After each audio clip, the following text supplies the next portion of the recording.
बिस्मिल्लाहिर्रहमानिर्रहीम। अस्सलामु अलैकुम वरहमतुल्लाहि वबरकातुहू।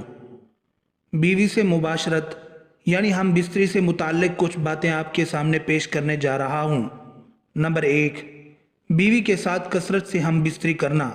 शरीयत में बीवी से हम बिस्तरी करने में कोई हद मुकर्रर नहीं की, लेकिन ग़िज़ाएँ खालिस न होने की वजह से बीवी के साथ कसरत से हम बिस्तरी करना इंसान की जवानी को बहुत जल्द ख़त्म कर देता है। एक मरतबा हम बिस्तरी करने से मनी की कसीर मिकदार खारिज हो जाती है और मनी की तैयारी में अच्छी ग़िज़ा का कसीर हिस्सा खर्च होता है। तो इसी तरह अच्छी ग़िज़ा की एक बहुत बड़ी मिकदार एक मरतबा हम बिस्तरी करने में चली जाती है, जिसकी वजह से सेहत पर बहुत बुरा असर पड़ सकता है और बाद में मुख्तलिफ बीमारियों का शिकार भी हुआ जा सकता है। इनमें से एक अहम बीमारी सुरात इंजाल है, और आदमी जब सुरात इंजाल के मर्ज में मुब्तला हो जाता है तो बीवी से हम बिस्तरी की लज्जत और उसके लुत्फ में कमी होगी और औरत की तस्कीन न कर पाने पर आपस में रंजिश शुरू हो जाएगी।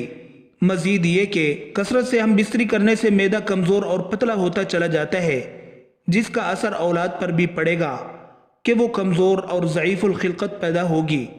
नबी अकरम सल्लल्लाहु अलैहि वसल्लम के आज़ाद करदा ग़ुलाम सौबान रज़ी अल्लाह अन्हु ने फरमाया कि मैं रसूलुल्लाह सल्लल्लाहु अलैहि वसल्लम के पास खड़ा था कि एक यहूदी आलिम हिब्र आप सल्लल्लाहु अलैहि वसल्लम के पास आया और कहा, ऐ मोहम्मद सल्लल्लाहु अलैहि वसल्लम, आप पर सलाम हो। सौबान रज़ी अल्लाह अन्हु कहते हैं, मैंने उसको इतने ज़ोर से धक्का दिया कि वो गिरते गिरते बचा। उसने कहा, मुझे धक्का क्यों देते हो? मैंने कहा, तुम या रसूल अल्लाह क्यों नहीं कहते? आप सल्लल्लाहु अलैहि वसल्लम को नाम से क्यों पुकारते हो? यहूदी ने कहा, हम तो आपको उसी नाम से पुकारते हैं जो आपके घर वालों ने आपका रखा है। तो रसूलुल्लाह सल्लल्लाहु अलैहि वसल्लम ने फरमाया, यकीनन मेरा नाम मोहम्मद है सल्लल्लाहु अलैहि वसल्लम, जो मेरे घर वालों ने रखा है। यहूदी बोला, मैं आपसे कुछ पूछने आया हूँ। रसूलुल्लाह सल्लल्लाहु अलैहि वसल्लम ने उससे फरमाया कि अगर मैं तुम्हें कुछ बताऊं तो क्या तुम्हें उससे फ़ायदा होगा? उसने कहा, मैं अपने दोनों कानों से तवज्जो से सुनूंगा। तो रसूलुल्लाह सल्लल्लाहु अलैहि वसल्लम ने एक छड़ी जो आपके पास थी ज़मीन पर आहिस्ता आहिस्ता मारी और फरमाया, पूछो। यहूदी ने कहा, जिस दिन ज़मीन दूसरी ज़मीन से बदलेगी और आसमान भी बदल जाएंगे तो लोग कहाँ होंगे? रसूलुल्लाह सल्लल्लाहु अलैहि वसल्लम ने फरमाया, वो पुल सिरात से ज़रा पहले अंधेरे में होंगे। उसने पूछा, पुल सिरात पर सबसे पहले कौन लोग गुजरेंगे? आपने फरमाया, फ़ुक़रा व मुहाजिरीन। यहूदी ने पूछा, वो जन्नत में दाखिल होंगे तो उनको क्या पेश किया जाएगा? तो आप सल्लल्लाहु अलैहि वसल्लम ने फरमाया, मछली के जिगर का ज़ायद हिस्सा। उसने कहा, इसके बाद उनका खाना क्या होगा? आपने फरमाया, उनके लिए जन्नत का वो बैल ज़िबा किया जाएगा जो उसके अतराफ में चलता फिरता है। उसने कहा, इस खाने पर उनका मशरूब क्या होगा? आपने फरमाया, उस जन्नत के सलसबील नमी चश्मे से।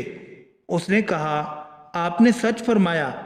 फिर कहा, मैं आपसे एक ऐसी चीज़ के बारे में पूछने आया हूँ जिसे अहले ज़मीन से महज एक नबी जानता है या एक दो और इंसान। आपने फरमाया, अगर मैंने तुम्हें बता दिया तो क्या तुम्हें उससे फ़ायदा होगा? उसने कहा, मैं कान लगाकर सुनूंगा। उसने कहा, मैं आपसे औलाद के बारे में पूछ रहा हूँ। आप सल्लल्लाहु अलैहि वसल्लम ने फरमाया, मर्द का पानी सफ़ेद होता है, औरत का पानी जर्द है। जब दोनों मिलते हैं और मर्द का मादा मनविया औरत की मनी पर गालिब आ जाता है तो अल्लाह के हुक्म से दोनों के यहाँ बेटा पैदा होता है, और जब औरत की मनी मर्द की मनी पर गालिब आ जाती है तो अल्लाह अज़्ज़ा वजल के हुक्म से दोनों के यहाँ बेटी पैदा होती है। मैंने कहा, आपने वाकई सही फरमाया और आप यकीनन नबी हैं। और वो पलट कर चला गया। रसूलुल्लाह सल्लल्लाहु अलैहि वसल्लम ने फरमाया, उसने मुझसे जिस चीज़ के बारे में सवाल किया उस वक़्त तक मुझे उसमें से किसी चीज़ का इल्म न था, हत्ता कि अल्लाह ताला ने मुझे उसका इल्म अता कर दिया। रसूलुल्लाह सल्लल्लाहु अलैहि वसल्लम से अज़ल के बारे में सवाल किया गया। आप सल्लल्लाहु अलैहि वसल्लम ने फरमाया, ہر منی کے قطرے سے بچہ پیدا نہیں ہوتا، اور جب اللہ تعالیٰ کسی چیز کو پیدا کرنے کا ارادہ فرما لیتا ہے تو اسے کوئی چیز روک نہیں سکتی۔ عزل کا مطلب یہ ہے کہ عورت سے اس طرح جمع کیا جائے کہ مرد جب فارغ ہونے لگے تو وہ اپنا عضو مخصوص عورت کی شرمگاہ سے باہر نکال کر منی باہر ہی خارج کر دے۔ اس طریقے سے مادہ منویہ چونکہ اندر نہیں پہنچتا، اس لیے عورت حاملہ ہونے سے بچ جاتی ہے۔ عزل کے بارے میں حتمی بات تو یہ ہے کہ یہ نامناسب ہے، ایسا کرنا اچھا نہیں، لیکن چند چیزیں ذیل میں لکھی جاتی ہیں جن کی موجودگی میں عزل بلا کراہت جائز ہے۔ نمبر 1، عورت اتنی کمزور ہو کہ حمل کا بوجھ اٹھانے کی استطاعت نہ ہو، حمل اور درد ذیل کی تکالیف جھیلنے کی سکت نہ ہو، یا بچہ کی ولادت کے بعد شدید کمزوری اور نقاہت لاحق ہونے کا اندیشہ ہو تو عزل جائز ہے۔ نمبر 2، دو بچوں کے درمیان اس غرض سے مناسب وقفہ کے لیے کہ بچے کو ماں کی صحیح نگہداشت مل سکے اور دوسرے بچے کا حمل ٹھہرنے کی وجہ سے پہلے بچے کے لیے ماں کا دودھ مضر اور نقصان دہ نہ بنے۔ نمبر 3، عورت بد اخلاق اور سخت مزاج ہو اور خامد اسے طلاق دینے کا ارادہ رکھتا ہو اور اندیشہ ہو کہ بچہ کی ولادت کے بعد اس کی بد اخلاقی میں مزید اضافہ ہو جائے گا، ایسی صورت میں بلا کراہت عزل جائز ہے۔